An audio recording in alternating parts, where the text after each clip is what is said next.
ओडिशार भाई भौणी मानक मोर नमस्कार।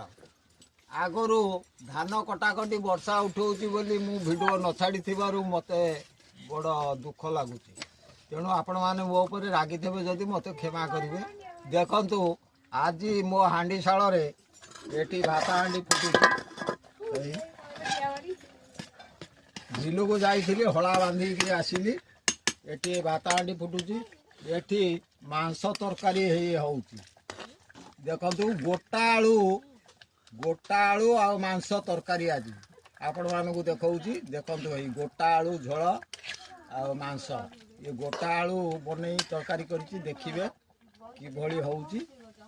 आपण मानक मु देखैबी आगु तमर मन अछि जो हेई गलानी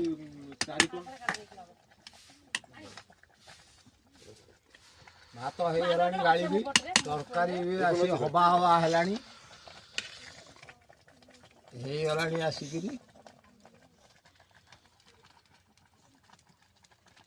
रहउची। जय जगन्नाथ।